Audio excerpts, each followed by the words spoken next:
Hello दोस्तों, स्वागत है आपका इस वीडियो में। फ्रेंड्स, इस वीडियो में आज हम सीखने वाले हैं fade in fade out slider using HTML and CSS। इसमें हम किसी भी प्रकार की जावास्क्रिप्ट का यूज़ नहीं करने वाले हैं। मैं आपको दिखा देता हूँ। मैंने ऑलरेडी यहाँ पे स्लाइडर बनाया हुआ है with the help of HTML and CSS। आप देख सकते हैं ये फेड इन फेड आउट हो रहा है।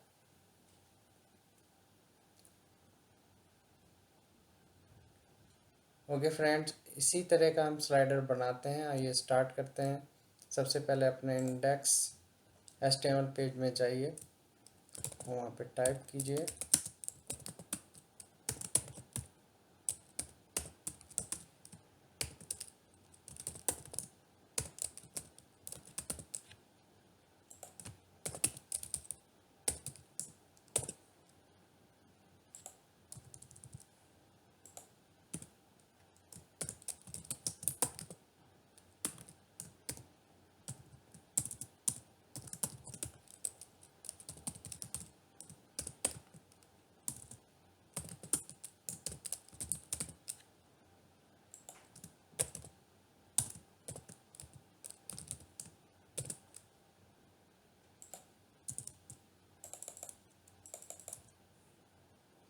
यहाँ पे। फ्रेंड्स, मैंने आउटर फुल विड्थ और इनर मैक्स विड्थ दे रखी है, जो मैंने अपनी CSS में यहाँ पे डिफाइन की हुई है।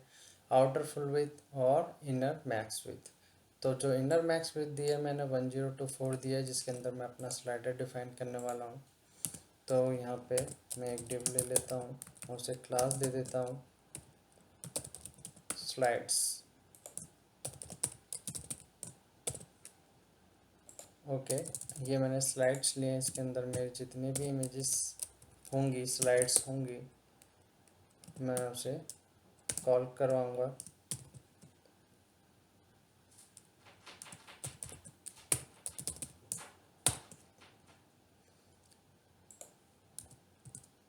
ओके, जैसे कि यहाँ पे मैंने एक डिव बनाया है, मैं इसको क्लास डिफाइन कर देता हूँ स्लाइड _1। वैसे ही मैं 4 इमेजेस यूज़ करने वाला हूँ, तो मैं 4 डिव बना देता हूँ। और यहाँ पे सबको जैसे slide 1 and then you have to write slide 2, slide 3, slide 4।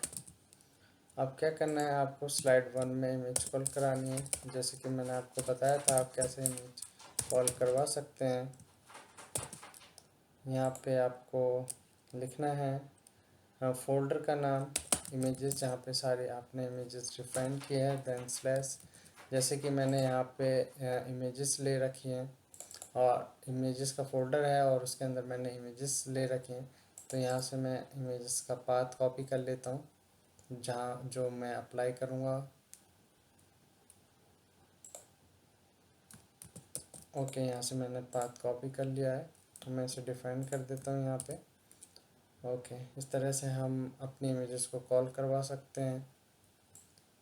मैं सिंपली से कॉपी कर लेता हूँ, then slide 2, slide 3, slide 4।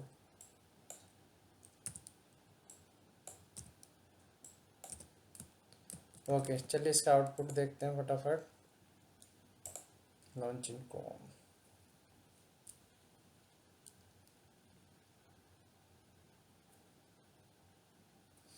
Okay, अभी देख सकते हैं हमारी इमेजेस ब्राउज़र पे दिख रही है। 1 बाय 1 4 इमेजेस आ चुकी हैं। अब फ्रेंड्स, आपको क्या करना है, style.css में जाना है और जैसे कि आपने स्लाइड्स दी थी, वहाँ पे रैपर बनाया था स्लाइड्स के लिए, जिसे हमने क्लास डिफाइन की थी स्लाइड्स।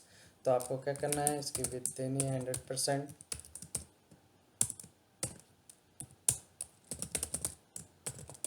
हाइट ऑटो, और इसकी पोजीशन जो आपको देनी है वो रिलेटिव देनी है। ओके, अब इस स्लाइड्स के अंदर जितने भी हमने डिप बनाए थे, उनको जो जो क्लासेस हमने डिफाइन की थी, उन्हें हमें ग्रुप सेलेक्टर के थ्रू यहाँ पे कॉल करना है। कोमा लगाइए, then slide 2, then comma, then space, slide 3, comma, then space, then slide 4। Okay, हमने ग्रुप सेलेक्टर के थ्रू हमने यहाँ पे सारी क्लासेस को कॉल कर लिया है। अब आपको करना क्या है, इसकी विड्थ दे दीजिए 100%, हाइट ऑटो, पोजीशन आपको इसकी रखनी है एब्सोल्यूट,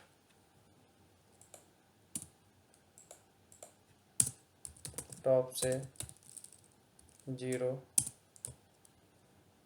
लेफ्ट से 0। अब इसका हम आउटपुट अगर ब्राउज़र में देखते हैं तो क्या होगा, एक के ऊपर एक इमेज मीन्स आ जाएगी। ये देखिए यहाँ पे चारों की चारों इमेजेस आ चुकी हैं। तो अब हमें क्या करना है, इन्हें फेड इन फेड आउट कराना है। जो भी हमने टाइम डिफाइन करेंगे एनिमेशन का, उसके हिसाब से एक एक स्लाइड को हम प्रॉपर टाइम देंगे। चलिए आइए यहाँ पे पहले हम इनको टाइम डिफाइन करते हैं, एनिमेशन देते हैं। तो अब आपको क्या करना है फ्रेंड, जो भी हमने यहाँ पे क्लास कॉल की है इन सब को हमें क्या देना है, एनिमेशन देना है। तो हम ग्रुप सेलेक्टर में एनिमेशन नहीं दे सकते, इसलिए हमें 1 बाय 1 क्लास यहाँ पे लिखनी है। यहाँ पे लिखना है एनिमेशन। वो हम क्यों नहीं दे सकते, मैं वो भी आपको बताता हूँ। जब हमने एनिमेशन दिया है, जब हम उसका नाम देते हैं स्लाइड 1, 20 सेकेंड दे देता हूँ मैं 4 इमेजेस के लिए, इन्फिनाइट दे देता हूँ ताकि हमारी इमेजेस लगातार स्लाइड होती रहे। अब स्लाइड 1 के लिए मैंने स्लाइडर का नाम दिया है, सॉरी एनिमेशन का नाम दिया है स्लाइड 1। ऐसे ही मैं स्लाइड 2 के लिए एनिमेशन का नाम डिफरेंट देना था, इसलिए हमने इन्हें 1 बाय 1 यूज़ किया है, स्लाइड 2।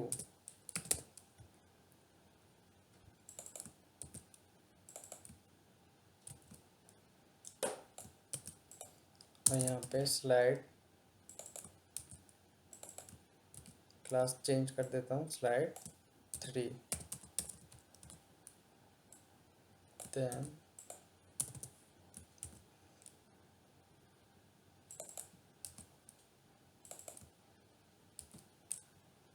स्लाइड 4। ओके फ्रेंड्स, इस तरीके से आपको 1 बाय 1 सबको एनिमेशन देना है with the different name. Okay, अब आपको हमें करना क्या है, यहाँ पे सिंपली की फ्रेम डिफाइन कीजिए और जो भी हमने एनिमेशन का नाम दिया हुआ है फर्स्ट इमेज को कॉपी कीजिए, यहाँ पेस्ट कर दीजिए, देन करली ब्रेसेस। और इसके अंदर अब हमें टाइम जो हमने कैलकुलेशन करनी है टाइम की, जो हमने 20 सेकंड दिया है, हमारे पास 4 इमेजेस हैं।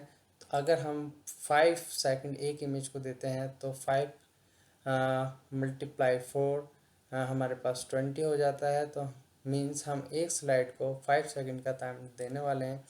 चलिए उसके लिए हमें animation fade in fade out कराने के लिए हमें क्या करना है, यहाँ पे परसेंटेज लिखना है, करली ब्रेसेस।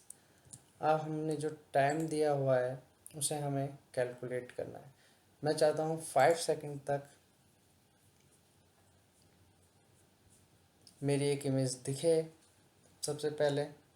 तो उसके लिए मैं क्या करूँगा, 5 मल्टीप्लाई 100 और उसे डिवाइड कर दूँगा 20 से। तो मेरे पास यहाँ पे 25 आ गया, यहाँ पे 25 लिखिए। ऐसे ही उसके बाद मैं चाहता हूँ सेकंड इमेज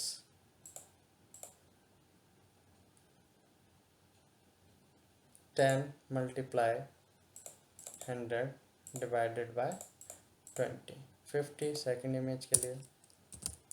यहाँ तक हमारा 10 सेकंड ओवर हो गया।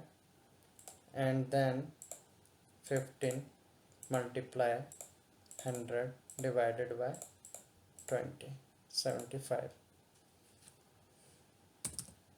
75 पे हमारा 15 तक टाइम ओवर हो गया है। अब हमारे पास 20 मल्टीप्लाई बाय 100 डिवाइडेड बाय 20, 100।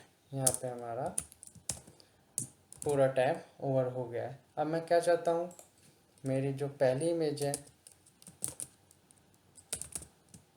उसकी ओपेसिटी 1 रहे 5 सेकंड तक, देन उसकी ओपेसिटी 0 हो जाए। ओके फ्रेंड्स, ये हमारा 5 सेकंड यहाँ पे कवर हो गए। ऐसे आपको स्लाइड 2 के लिए करना है, जो आपने सेकंड एनिमेशन बनाया है। मैं सिंपली से कॉपी कर लेता हूँ, पेस्ट कर देता हूँ, और यहाँ पे हमने सेकंड एनिमेशन का नाम डिफाइन कर दिया।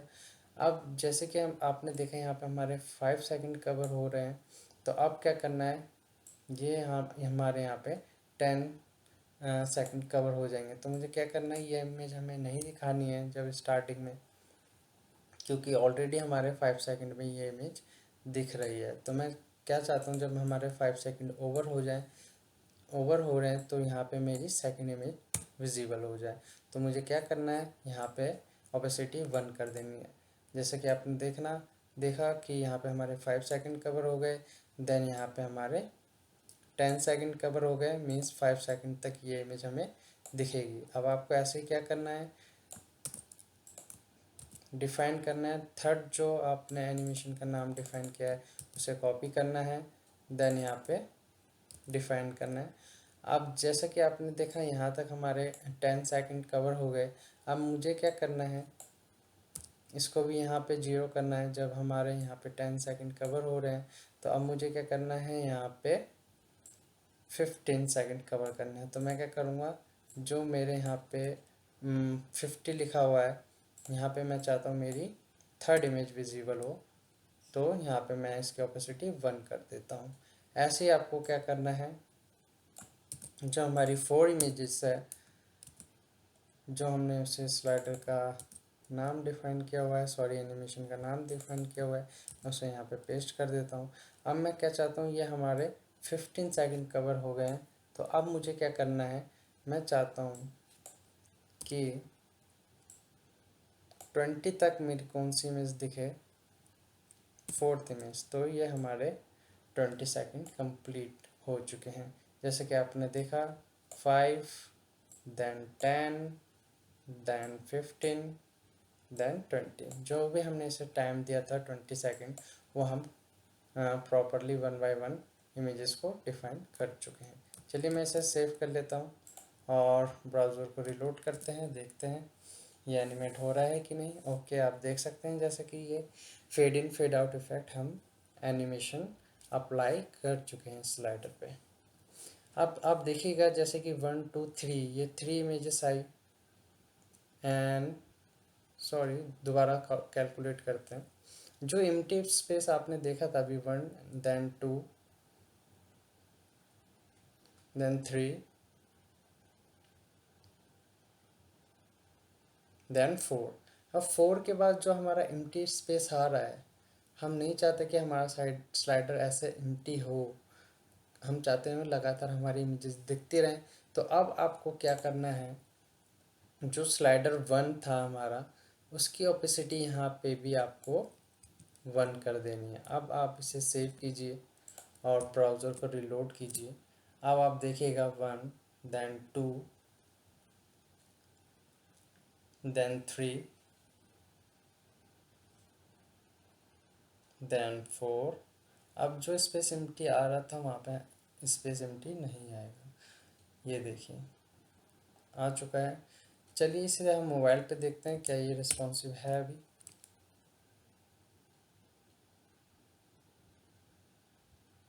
कंट्रोल शिफ्ट आई प्रेस कीजिए,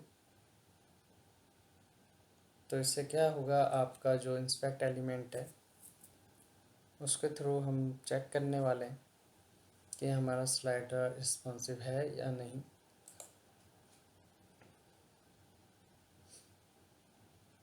ओके, जैसा कि आप अभी देख सकते हैं हमारी इमेजेस जो हैं वो कट रही है, वो प्रॉपर नहीं आ रही।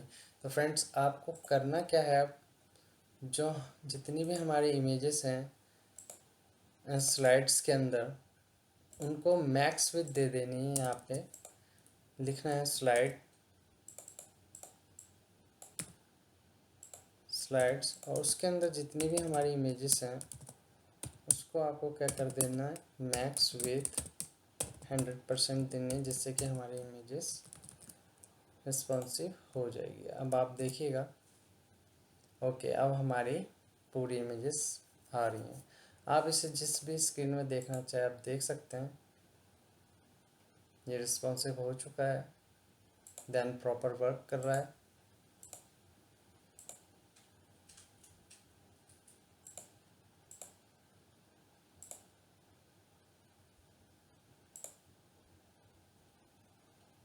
ओके फ्रेंड्स, अगर आप चाहते हैं इसे डिव में देने का बेनिफिट ये है, अगर आप चाहते हैं कि आपको इसमें कोई ओवरले कंटेंट देना है तो आप सिंपली यहाँ पे लिख सकते हैं और उसकी पोजीशन आप एब्सोल्यूट करके उसे बैनर के ऊपर ऐड कर सकते हैं। जैसे कि आपको टाइटल चाहिए, कोई डिस्क्रिप्शन चाहिए, देन कोई बटन आपको चाहिए स्लाइडर के ऊपर, तो वो आप वहाँ पे दे सकते हैं। मैं आपको दिखा देता हूँ। अभी तो ये स्लाइडर के नीचे आने वाली हैं सारी चीज़ें। ये देखिए, अगर आप इसकी पोजीशन एब्सोल्यूट कर देंगे और जहाँ भी आपको इसे टारगेट करना है अपने हिसाब से आप वहाँ पे इसको ऐड कर सकते हैं। आई होप दोस्तों ये fade in fade out slider बनाना आपको बहुत अच्छे से समझ में आया होगा। फ्रेंड्स, अगर आप चाहते हैं कि ऐसी वीडियो मैं आपके लिए लाता रहूं, बनाता रहूं, तो please like, share and subscribe my channel, and thank you for watching this video.